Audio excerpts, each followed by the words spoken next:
నమస్కారం ETV news కు స్వాగతం ముఖ్యాంశాలు భవిష్యత్తు తరాల కోసమే ఫ్యూచర్ సిటీ నిర్మాణం న్యూయార్క్ ను మరిపించేలా కడతామన్న రేవంత్ ఎఫ్సిడిఏ భవనం రహదారులకు శంకుస్థాపన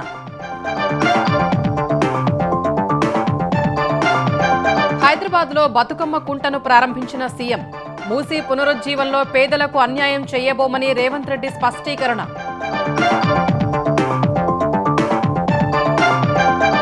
తెలంగాణ జిల్లాల్లో కొనసాగుతున్న జోరు వానలు బాసర వద్ద పుష్కర ఘాట్లను తాకిన గోదావరి ప్రవాహం హైదరాబాద్లో శాంతించిన మూసీ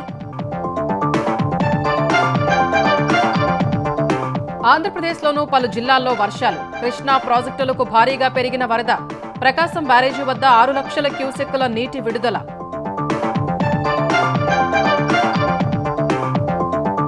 విద్యుత్ కొనుగోళ్లలో 1000 కోట్లు ఆదా చేశామన్న చంద్రబాబు నవంబర్ నుంచి యూనిట్కు 13 పైసలు చొప్పున తగ్గిస్తామని మంత్రి గొట్టిపాటి వెల్లడి విజయ్ సభకు ఆలస్యంగా రావటం వల్లే తొక్కిసలాట అనుమతికి మించి జనం వచ్చారన్న తమిళనాడు పోలీసులు సిబిఐ దర్యాప్తు జరపాలన్న టీవీకే శతాబ్ది వేడుకలకు సిద్ధమైన ఆర్ఎస్ఎస్ పై ప్రధాని మోదీ ప్రశంసలు దేశానికి నిస్వార్థ సేవ చేస్తోందని మన్ కీ బాత్ లో కితాబు మరోసారి స్వదేశీ మంత్రం బీసీసీఐ అధ్యక్షుడిగా ఢిల్లీ జట్టు మాజీ కెప్టెన్ మిథున్ మన్హాస్ బోర్డు వార్షిక సమావేశంలో ఎన్నిక ఉపాధ్యక్షుడిగా రాజీవ్ శుక్లా కొనసాగింపు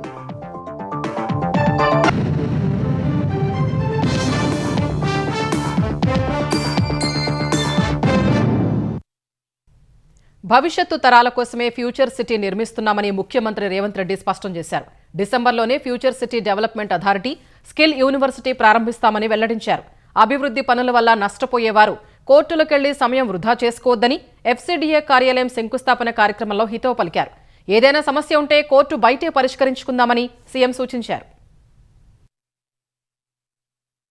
రంగారెడ్డి జిల్లా కందుకూరు మండలం మీర్ఖాన్పేటలో future city development authority FCDA కార్యాలయం రావిర్యాల నుంచి ఆమన్గల్ వరకు గ్రీన్ఫీల్డ్ రేడియల్ రోడ్ కు సీఎం రేవంత్ రెడ్డి శంకుస్థాపన చేశారు ఈ కార్యక్రమంలో ఉప ముఖ్యమంత్రి భట్టి విక్రమార్క మంత్రులు శ్రీధర్ బాబు అడ్లూరి లక్ష్మణ్ పాల్గొన్నారు మీర్ఖాన్పేటలో 2.11 ఎకరాల్లో ఎఫ్సిడిఏ భవన నిర్మాణం చేపట్టనున్నారు అనంతరం జరిగిన సభలో సీఎం మంత్రులు పాల్గొన్నారు కొత్త నగరాన్ని నిర్మించాలని సీఎం సంకల్పం తీసుకున్నారని పర్యావరణ హితమైన నగరాన్ని నిర్మిస్తామని మంత్రి శ్రీధర్ బాబు తెలిపారు అద్భుత నగరంగా ఫ్యూచర్ సిటీ రూపుదిద్దుకోబోతోందని భట్టి విక్రమార్క అన్నారు ప్రపంచం మొత్తం భవిష్యత్ నగరం వైపు చూస్తోందని చెప్పారు తరువాత మాట్లాడిన సీఎం భవిష్యత్ తరాల కోసమే ఫ్యూచర్ సిటీ అని తెలిపారు 10 ఏళ్లు సమయం ఇస్తే న్యూయార్క్ ను మరిపించే నగరం కడతామన్నారు అమరావతితో ఫ్యూచర్ సిటీని అనుసంధానం చేస్తున్నామని వెల్లడించారు ఫ్యూచర్ సిటీలో 500 ఫార్చ్యూన్ కంపెనీలు కొలువు తీరాలనేది తన స్వప్నమని వివరించారు ప్రపంచంలో 500 ఫార్చ్యూన్ కంపెనీస్ అని ఉంటాయి ఇప్పటి వరకు మన నగరంలో 85 మాత్రమే ఉన్నాయి ఆ ఫార్చ్యూన్ 500 కంపెనీలలో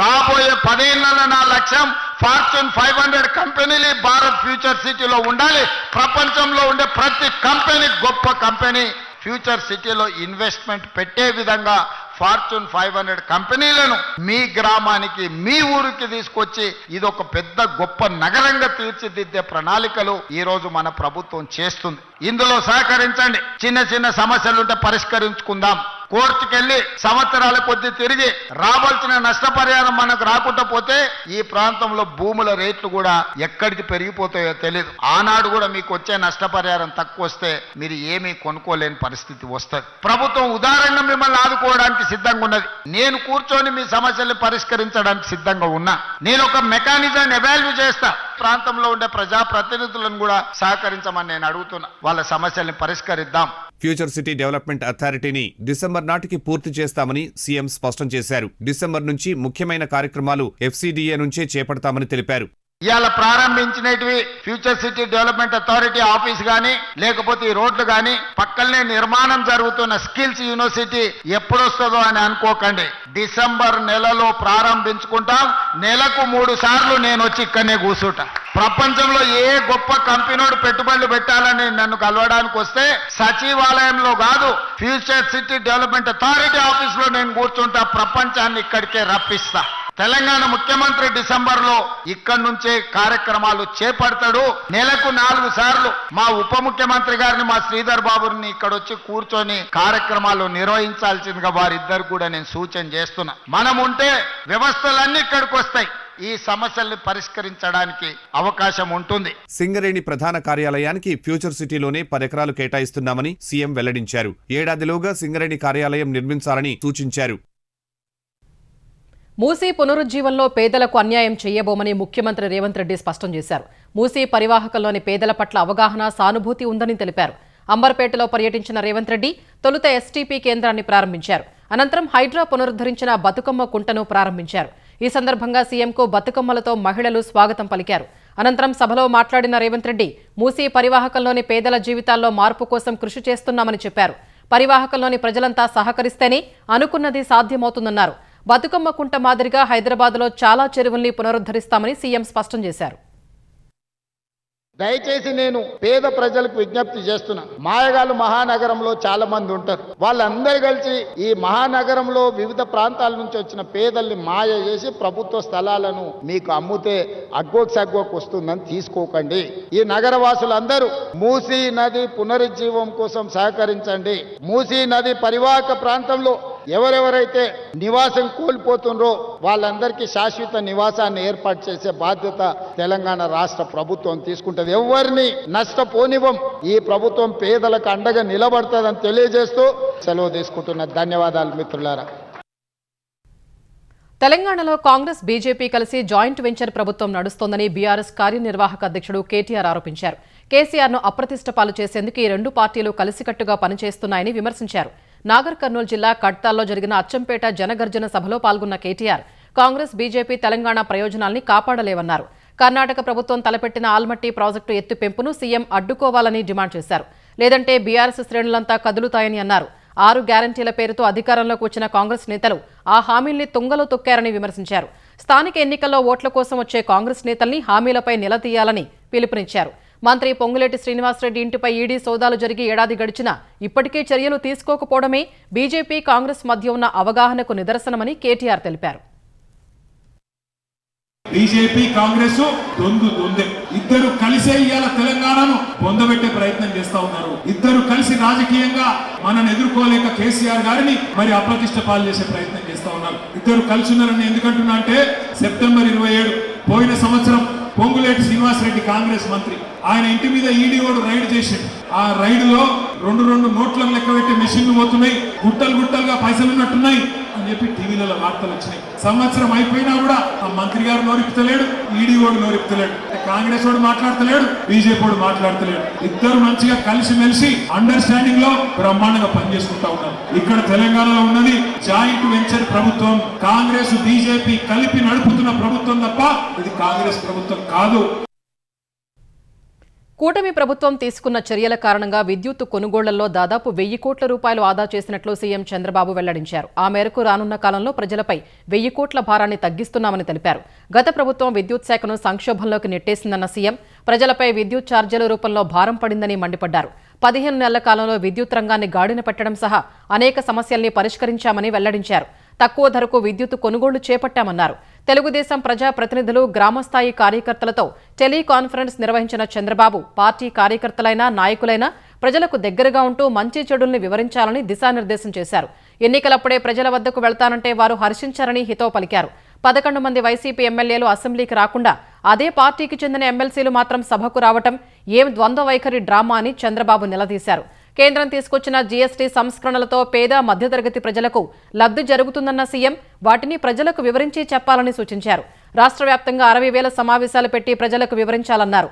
సుపరిపాలన కార్యక్రమం ద్వారా ప్రజలకు ఏం చేశామో వివరించామన్న సీఎం అలాగే జీఎస్టీ ఉత్సవ్ చేపట్టాలని అధికారుల్ని ఆదేశించారు. ఆంధ్రప్రదేశ్లో నవంబర్ నుంచి యూనిట్కు 13 పైసలు విద్యుత్ ఛార్జీలు తగ్గిస్తున్నట్లు విద్యుత్ శాఖ మంత్రి గొట్టిపాటి రవికుమార్ ప్రకటించారు. రానున్న రోజుల్లో మరింతగా తగ్గిస్తామని తెలిపారు. విద్యుత్ ఛార్జీలు పెంచకుండా వీలైతే తగ్గిస్తామని సీఎం చంద్రబాబు ఎన్నికల హామీని 15 నెలల్లో నిలబెట్టుకున్నామన్నారు. మాజీ సీఎం జగన్ పెంచిన ట్రూ అప్ ఛార్జీని ట్రూ డౌన్ చేసే దిశగా కార్యాచరణ రూపొందిస్తున్నట్లు వెల్లడించారు. గత ప్రభుత్వం సరైన ప్రణాళికలు లేకుండా షార్ట్ టర్మ్ పవర్ కొనుగోళ్లతో ప్రజలపై 1000 కోట్ల రూపాయల భారం మోపిందని గొట్టిపాటి రవికుమార్ విమర్శించారు. దాదాపు రేపు నవంబర్ నుంచి ప్రతి యూనిట్ కూడా 13 పైసలు తగ్గించే దశగా ఈ ప్రభుత్వం పనిచేస్తా ఉంది. రేపు నవంబర్ నుంచి బిల్లులో తగ్గిస్తాము. మీ అందరికి తెలియదు కాదు, జగన్ ప్రభుత్వం టైంలో 9 సార్లు విద్యుత్ ఛార్జీలు పెంచారు. ఈ సంవత్సరాలు విద్యుత్ వ్యవస్థను మొత్తం కూడా సర్వనాశనం చేశాడు. దాదాపు 1,20,00,000 పైన విద్యుత్ వ్యవస్థని అప్పులు ఊపిలోకి దిబ్బేశాడు. క్లోప్ ఛార్జీలు మాతోటి ప్రజలపైన విపరీతంగా ఏటిందన్నమాట. మా 13 పైసలు కాదు, రాబోయే రోజులు ఇంకా తగ్గాలి. పవర్ బిల్స్ ప్రజల మీద భారం తగ్గాలి, ఇండస్ట్రీస్ కూడా తగ్గాలి. మనం క్వాలిటీ పవర్ ఇవ్వాలి, తక్కువ రేటుకి ఇవ్వాలి. కొన్ని రోజులుగా వైరల్ ఫీవర్తో బాధపడుతున్న ఉప ముఖ్యమంత్రి పవన్ కళ్యాణ్ను ముఖ్యమంత్రి చంద్రబాబు పరామర్శించారు. హైదరాబాద్లోని పవన్ కళ్యాణ్ నివాసానికి వెళ్లిన చంద్రబాబు ఆయన ఆరోగ్య పరిస్థితిపై ఆరా తీశారు. పవన్ కళ్యాణ్ త్వరగా కోలుకోవాలని ఆకాంక్షించారు. ఈ సందర్భంగా అక్టోబర్ 4న ఆటో డ్రైవర్ల సేవలో కార్యక్రమం గురించి ఇరువురు నేతలు చర్చించారు. జీఎస్టీ సంస్కరణలపై ప్రధాని మోదీ నేతృత్వంలో అక్టోబర్ 16న కర్నూలులో నిర్వహించే భారీ రోడ్ షోను కలిసికట్టుగా విజయవంతం చేయాలని నిర్ణయించారు. కరూర్లో టీవీకే అధినేత విజయ్ చేపట్టిన ర్యాలీలో తొక్కిసలాటపై తమిళనాడు ప్రభుత్వం నియమించిన ఏకసభ్య కమిషన్ విచారణ చేపట్టింది. విజయ్ ఆలస్యంగా రావటం, అనుమతికి మించి జనం పోగవటం వల్లే తొక్కిసలాట జరిగిందని తమిళనాడు ఏడీజీపీ స్పష్టం చేశారు. కరూరు ఘటనలో కుట్రకోణం ఉందన్న విజయ్ పార్టీ సీబీఐ దర్యాప్తు కోరుతూ హైకోర్టును ఆశ్రయించింది. తొక్కిసలాటలో 40 మంది ప్రాణాలు కోల్పోగా వారి కుటుంబ సభ్యుల వేదన హృదయాల్ని కదిలించింది. తమిళనాడులోని కరూర్లో టీవీకే అధినేత నటుడు విజయ్ ర్యాలీలో తొక్కిసలాట ఘటనలో చనిపోయిన వారికి పోస్టుమార్టం చేయించిన పోలీసులు, అధికారులు తర్వాత కుటుంబ సభ్యులకు అప్పగించారు. మృతుల్లో 17 మంది మహిళలు, 14 మంది పురుషులు, 4 బాలురు, 5 బాలికలు ఉన్నట్లు తమిళనాడు ఆరోగ్య శాఖ కార్యదర్శి పి. సెంథిల్ కుమార్ వెల్లడించారు. క్షతగాత్రుల్లో కొందరు ఇప్పటికే డిశ్చార్జి కాగా మరికొందరు చికిత్స పొందుతున్నట్లు చెప్పారు. వారికి అత్యుత్తమ వైద్యం అందిస్తున్నట్లు తెలిపారు. కరూర్ ఘటనలో బాధితులను తమిళనాడు రాజకీయ నేతలు పరామర్శించారు. ఉప ముఖ్యమంత్రి ఉదయనిధి స్టాలిన్ కరూరు ప్రభుత్వ వైద్య కళాశాలలో మృతుల కుటుంబ సభ్యుల్ని ఓదార్చారు. క్షతగాత్రులను పరామర్శించారు. ప్రాణాలు కోల్పోయిన ఘటనను ఏ విధంగానూ సమర్థించలేమన్నారు. అన్నాడీఎంకే ప్రధాన కార్యదర్శి పళనిస్వామి కరూర్ ఆసుపత్రిలో బాధితులను పరామర్శించారు. విజయ్ సభకు పోలీసులు సరైన భద్రతా ఏర్పాట్లు చేయకపోవడం వల్లే తొక్కిసలాట జరిగిందని ఆరోపించారు. బీజేపీ తమిళనాడు అధ్యక్షుడు నైనర్ నాగేంద్రన్, మాజీ అధ్యక్షురాలు తమిళిసై, కాంగ్రెస్ ఇతర పార్టీ నేతలు బాధితులను పరామర్శించారు. మరోవైపు తమిళనాడు ప్రభుత్వం నియమించిన ఏకసభ్య కమిషన్ సభ్యురాలు, హైకోర్టు విశ్రాంత న్యాయమూర్తి జస్టిస్ అరుణా జగదీశన్ ఘటనా స్థలిని పరిశీలించి తొక్కిసలాట జరిగిన తీరును తెలుసుకున్నారు. కరూరు ఘటనపై కేసు నమోదు చేసి దర్యాప్తు చేస్తున్నట్లు తమిళనాడు శాంతి భద్రతల అదనపు డీజీపీ ఎస్. డేవిడ్సన్ దేవాశీర్వాదం చెప్పారు. 12,000 మందితో సభ నిర్వహణకు టీవీకే లైట్ హౌస్ రౌందానా, మార్కెట్ ప్రాంతాల్లో అనుమతి కోరినప్పటికీ అక్కడి పరిస్థితులు అనుకూలంగా లేవని అనుమతించలేదన్నారు. ప్రత్యామ్నాయంగా వేలుసామిపురంలో అనుమతి ఇచ్చామన్నారు. గతంలో అక్కడ ఓ పార్టీ 12 నుంచి 15,000 మందితో ప్రశాంతంగా ర్యాలీ నిర్వహించినట్లు వివరించారు. తొక్కిసలాట ఘటన నిఘా వైఫల్యం కాదని, అక్కడ వీధి లైట్లు బాగానే ఉన్నాయని చెప్పారు. కానీ కొన్ని నిబంధనల ఉల్లంఘన జరిగిందన్నారు. విజయ్ ఆలస్యంగా సభాస్థలికి వచ్చారని చెప్పారు. విజయ్ నిలబడిన వ్యాన్ 2 వైపుల నుంచి జనం నెట్టుకోవడం వల్లే తొక్కిసలాట జరిగిందన్నారు. కరూరు ఘటనపై విమర్శల నేపథ్యంలో విజయ్ పార్టీ హైకోర్టు మదురై బెంచ్ను ఆశ్రయించింది. ఈ ఘటనపై సీబీఐ లేదా స్వతంత్ర దర్యాప్తునకు ఆదేశించాలని కోరింది. ఈ మేరకు టీవీకే న్యాయవాదులు న్యాయమూర్తి జస్టిస్ ఎం. దండపాణి ఇంటికి వెళ్లి తమ పిటిషన్ను ప్రస్తావించారు. పిటిషన్ దాఖలు చేస్తే సోమవారం విచారణ చేపడతామని న్యాయమూర్తి చెప్పినట్లు టీవీకే న్యాయవాదులు వివరించారు. మరోవైపు నటుడు విజయ్ బాధితుల్ని పట్టించుకోకుండా వెళ్లిపోవడంపై కరూర్లో ఆయన అభిమానుల నుంచే ఆగ్రహం వ్యక్తమైంది. తొక్కిసలాటపై విచారణ పూర్తయ్యే వరకు విజయ్ ర్యాలీలు నిర్వహించకుండా నిషేధించాలని మద్రాస్ హైకోర్టులో పిల్ దాఖలైంది. తొక్కిసలాట్లో గాయపడిన సెంథిల్ కుమార్ అనే వ్యక్తి ఈ పిటిషన్ దాఖలు చేశారు. కరూర్ ఘటనపై టీవీకే అధినేత విజయ్ తీవ్ర విచారం వ్యక్తం చేశారు. తన హృదయం, మనసు భారంతో నిండిపోయినట్లు పేర్కొన్నారు. ఈ మేరకు అభిమానుల్ని ఉద్దేశించి ఎక్స్లో ఆయన సుదీర్ఘమైన పోస్టు చేశారు. ప్రియమైన వారిని కోల్పోయిన తీవ్రమైన బాధలో తన హృదయం భరించే నొప్పిని వ్యక్తపరచడానికి మాటలు సరిపోవడం లేదని తెలిపారు. మీ కుటుంబ సభ్యుల్లో ఒకడిగా మృతుల కుటుంబాలకు 20 లక్షల రూపాయల చొప్పున సాయం ఇవ్వనున్నట్లు విజయ్ ప్రకటించారు. గాయపడి చికిత్స పొందుతున్న వారికి 2 లక్షల చొప్పున ఇవ్వనున్నట్లు వివరించారు. బాధిత కుటుంబాలకు అండగా నిలబడతానని చెప్పారు. తొక్కిసలాట ఘటనలో గాయపడి చికిత్స పొందుతున్న వారు వేగంగా కోలుకుని ఇళ్లకు చేరుకోవాలని ప్రార్థిస్తున్నట్లు విజయ్ చెప్పారు. తొక్కిసలాటలో మృతుల కుటుంబాలకు తమిళనాడు ప్రభుత్వం 10 లక్షల రూపాయల చొప్పున పరిహారం ఇప్పటికే ప్రకటించగా కేంద్ర ప్రభుత్వం 2 లక్షల చొప్పున ఇవ్వనున్నట్టు తెలిపింది. తెలంగాణలోని పలు జిల్లాల్లో వర్షాలు దంచుకుట్టాయి. మెదక్ జిల్లాలో కురిసిన భారీ వర్షానికి మంజీరా నది ఉప్పొంగి ఏడుపాయల ఆలయం మీదుగా ఉధృతంగా ప్రవహిస్తోంది. పోలీసులు పోతంశెట్టిపల్లి చౌరస్తా వద్ద బారికేడ్లు ఏర్పాటు చేసి భక్తులు ఏడుపాయలకు వెళ్లకుండా జాగ్రత్తలు తీసుకుంటున్నారు. హవేలీ ఘన్పూర్ మండలంలో దూప్సింగ్ తండా వాగు ప్రమాదకరంగా ప్రవహిస్తుండగా పలు గ్రామాలకు నిలిచిపోయాయి. నిజామాబాద్ జిల్లా బోధన్లో మంజీరా వరద గోదావరి పరివాహక ప్రాంతాలను చుట్టుముట్టింది. కందకుర్తి వద్ద గోదావరి ఉధృతంగా ప్రవహిస్తుండటంతో తెలంగాణ, మహారాష్ట్ర మధ్య రాకపోకలు నిలిచిపోయాయి. ఎస్ఆర్ఎస్పీ బ్యాక్ వాటర్ హోంగర్గా గ్రామాన్ని తాకగా అధికారులు ముంపు ప్రాంతాల ప్రజల్ని సురక్షిత ప్రాంతాలకు తరలించారు. ఎగువన కురుస్తున్న భారీ వర్షాలతో నిర్మల్ జిల్లా బాసరలో గోదావరి మొదటి పుష్కర ఘాట్ను తాకుతూ ప్రవహిస్తోంది. భక్తులు పుణ్యస్నానాలకు వెళ్లకుండా అధికారులు జాగ్రత్తలు తీసుకున్నారు. వికారాబాద్ జిల్లా జీవన్గిలో కాగ్నా నది ఉధృతితో 130 ఆవులు కొట్టుకుపోయాయి. అందులో 60 మృతి చెందగా మిగతా ఆవులు ఈదుకుంటూ వెళ్లాయని సమీప గ్రామాల ప్రజలు తెలిపారు. హైదరాబాద్లో 2 రోజులు వరదలతో ఉగ్రరూపం దాల్చిన మూసీ నది శాంతించింది. ఉస్మాన్ సాగర్ నుంచి వరద తగ్గుముఖం పట్టడంతో ప్రవాహం సాధారణ స్థితికి చేరుకుంది. నదీ పరివాహకంలోని బస్తీల ప్రజలు పునరావాస కేంద్రాల నుంచి సొంతళ్లకు చేరుకున్నారు. వరదలో మునిగిన తమ ఇళ్లను శుభ్రం చేసుకుంటున్నారు. వరదలతో పలు ప్రాంతాల్లో ఇళ్లలోని సామాగ్రి, ఫర్నిచర్ ధ్వంసమయ్యాయి. చాదర్ఘాట్ లో లెవెల్ వంతెనపై భారీగా బురద, చెత్తాచెదారం పేరుకుపోయింది. చాదర్ఘాట్ బ్రిడ్జ్ రైలింగ్ తెగిపోయి రాకపోకలు నిలిచిపోగా అధికారులు పునరుద్ధరణ పనులు చేపడుతున్నారు. మూజారాంబాగ్ వద్ద సైతం ఇదే పరిస్థితి ఉండగా పెద్ద ఎత్తున మరమ్మతులు చేస్తున్నారు. నిన్న మూసీ వరదలో చిక్కుకున్న ఎంజీబీఎస్ తేరుకుంది. దసరా పండక్కి ఊరెళ్లే ప్రయాణికులతో ఎంజీబీఎస్ కళకళలాడుతోంది.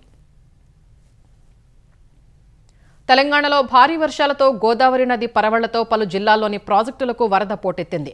నిజామాబాద్ జిల్లాలోని శ్రీరామ్ సాగర్ ప్రాజెక్టుకు పెద్ద ఎత్తున వరద రాగా 39 ప్రధాన గేట్ల ద్వారా 3,44,000 క్యూసెక్కుల్ని అధికారులు విడుదల చేస్తున్నారు. పెద్దపల్లి జిల్లాలోని శ్రీపాద ఎల్లంపల్లి జలాశయంలోకి వరద పోటెత్తుతోంది. ప్రాజెక్టు ఇన్ఫ్లో 5,19,000 క్యూసెక్కులు కాగా 35 గేట్లు ఎత్తి 4,91,000 క్యూసెక్కులు విడుదల చేస్తున్నారు. పరివాహక ప్రాంతాల్లో ఉన్న గ్రామాల ప్రజలు అప్రమత్తంగా ఉండాలని అధికారులు హెచ్చరించారు. గోదావరి వరద ఉధృతి కారణంగా ధవళేశ్వరం బ్యారేజ్కు వరద పోటెత్తింది. ఫలితంగా 10,88,000 క్యూసెక్కుల్ని సముద్రంలోకి విడుదల చేస్తున్నారు. కోనసీమలోని వివిధ గోదావరి నదీపాయల్లో వరద ఉధృతి కొనసాగుతోంది.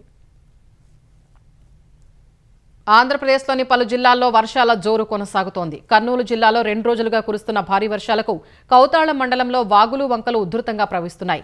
మేలిగనూరు వద్ద తుంగభద్ర నదికి భారీగా వరద వచ్చి చేరుతోంది. ఫలితంగా కోసిగి మండలంలోని ఆర్డీఎస్ ఆనకట్ట వద్ద వరద ఉధృతంగా ప్రవహిస్తోంది. గాజుల దిన్నె ప్రాజెక్టు నుంచి నీరు విడుదల చేయగా హంద్రి నది ఉధృతి పెరిగింది.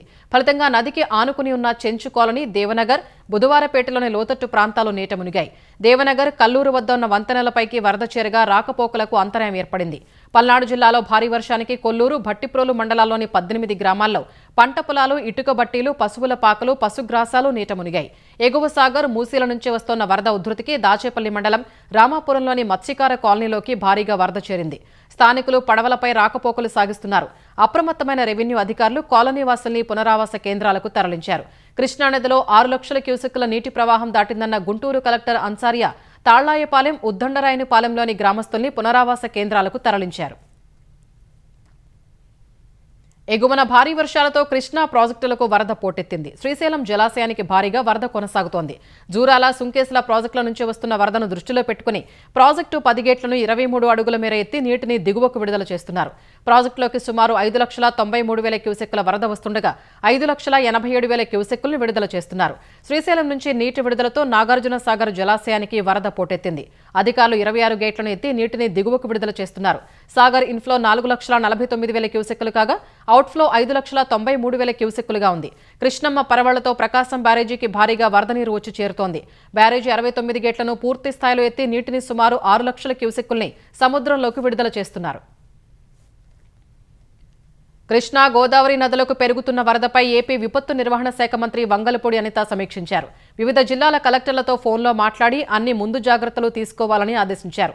తప్పుడు ప్రచారాలతో ప్రజల్ని భయాందోళనకు గురికాకుండా అధికారిక సమాచారం ఎప్పటికప్పుడు అందచేయాలని సూచించారు. ప్రస్తుతం అంత ప్రమాదమేమీ లేదని అధికారులు హోంమంత్రికి తెలిపారు. వరద క్రమేణా తగ్గుముఖం పట్టే అవకాశం ఉందని అధికారులు వివరించారు.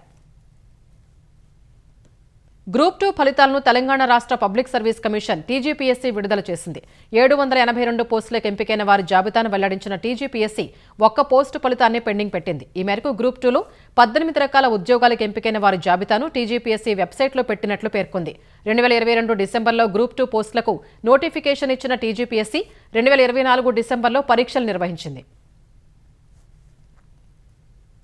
తిరుమల శ్రీవారి సాలకట్ల బ్రహ్మోత్సవాలు వైభవంగా సాగుతున్నాయి. ఉదయం మోహిని అవతారంలో తిరుమాడ వీధుల్లో విహరించిన మలయప్ప స్వామి ప్రస్తుతం తనకు అత్యంత ప్రీతిపాత్రమైన గరుడ వాహనంపై భక్తులకు దర్శనమిస్తున్నారు. గరుడ వాహన సేవ తిలకించేందుకు భక్తులు పోటెత్తగా మాడ వీధుల్లోని గ్యాలరీలు కిక్కిరిసిపోయాయి. గ్యాలరీలో 2 లక్షల మంది భక్తులు ఉండగా హోల్డింగ్ పాయింట్ల ద్వారా మరో 35,000 మందికి గరుడ సేవ దర్శనం కల్పించారు. గరుడ వాహన సేవలో ఆ దేవదేవుని వైభోగాన్ని ప్రత్యక్ష ప్రసారం ద్వారా వీక్షిస్తున్నాము.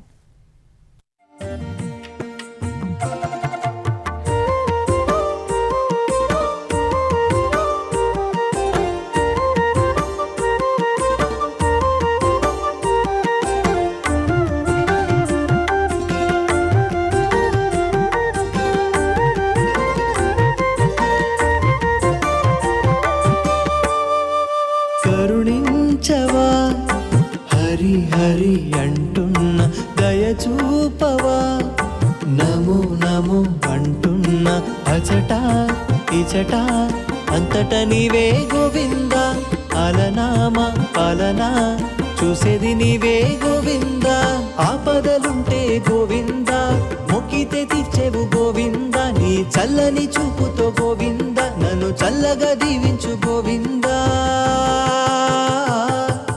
హరి హరి నీ నామమే నాకు తెలుసు హరి హరి నీ నామమే నాకు మనసు హరి హరి నీ నామమే నాకు తెలుసు. రాష్ట్రీయ స్వయం సేవక్ సంఘ్ ఆర్ఎస్ఎస్ శతాబ్ది ఉత్సవాల వేళ సంఘ్పై ప్రధాని మోదీ ప్రశంసలు కురిపించారు. ఆర్ఎస్ఎస్ కార్యకర్తలు దేశానికే తొలి ప్రాధాన్యమిస్తారని మోదీ మన్ కీ బాత్లో తెలిపారు. నిస్వార్థ సేవ, క్రమశిక్షణ ఆర్ఎస్ఎస్ బలాలని కొనియాడారు. ఆర్ఎస్ఎస్ గత 100 ఏళ్లుగా దేశానికి నిర్విరామంగా సేవ చేస్తోందని ఆయన పేర్కొన్నారు. ఎలాంటి విపత్తు సంభవించినా ఆర్ఎస్ఎస్ కార్యకర్తలు ముందుగా అక్కడికి చేరుకుని సహాయక చర్యల్లో పాల్గొంటారని వెల్లడించారు. మరోసారి స్వదేశీ మంత్రాన్ని గుర్తు చేసిన మోదీ రానున్న పండుగల్లో ప్రతి ఒక్కరూ స్వదేశీ ఉత్పత్తులనే కొనుగోలు చేయాలని కోరారు. భారత్ అన్ని రంగాల్లో స్వావలంబన సాధించాలంటే స్వదేశీ ఒక్కటే మార్గమని తెలిపారు. ఛట్ పండుగను యునెస్కో సాంస్కృతిక వారసత్వ జాబితాలో చేర్చేందుకు తమ ప్రభుత్వం కృషి చేస్తోందని ప్రధాని తెలిపారు. దేశంలో ఖాదీ వస్త్రాలకు క్రమంగా ఆదరణ పెరుగుతోందని వెల్లడించిన మోదీ కొనుగోళ్లు కూడా పుంజుకుంటున్నాయని సంతోషం వ్యక్తం చేశారు. అక్టోబర్ 2న గాంధీ జయంతి సందర్భంగా ప్రజలంతా ఖాదీ వస్త్రాలు కొనుగోలు చేయాలని పిలుపునిచ్చారు. బీసీసీఐ అధ్యక్షుడిగా మాజీ క్రికెటర్ మిథున్ మన్హాస్ ఎన్నికయ్యారు. ఈ మేరకు ముంబైలో జరిగిన బీసీసీఐ వార్షిక సర్వసభ్య సమావేశంలో 37వ అధ్యక్షుడిని ఏకగ్రీవంగా ఎన్నుకున్నారు. బీసీసీఐ అధ్యక్ష, ఉపాధ్యక్షుడి పదవులతో పాటు కార్యదర్శి, సంయుక్త కార్యదర్శి, కోశాధికారి స్థానాలకు ఒకే ప్యానెల్ నామినేషన్ దాఖలు చేసింది. మిథున్ మన్హాస్ అధ్యక్షుడు కాగా ఉపాధ్యక్షుడుగా రాజీవ్ శుక్లా, కార్యదర్శిగా దేవజిత్ సైకియా మరోసారి ఎన్నికయ్యారు. సంయుక్త కార్యదర్శిగా ప్రభుతేజ్ సింగ్ భాటియా, కోశాధికారిగా రఘురాం భట్ ఎన్నికైనట్లు బీసీసీఐ వర్గాలు తెలిపాయి. అపెక్స్ కౌన్సిల్లో ఇప్పటివరకు జయదేవ్ నిరంజన్ ఏకసభ్యుడిగా ఉన్నారు. ఇప్పుడు మరో ఇద్దరిని బీసీసీఐ వార్షిక సమావేశంలో ఎంపిక చేశారు. ఐపీఎల్ చైర్మన్గా ఉన్న అరుణ్ ధుమాల్తో పాటు ఖైరుల్ జమాల్ మజుందార్ గవర్నింగ్ కౌన్సిల్లోకి వచ్చారు.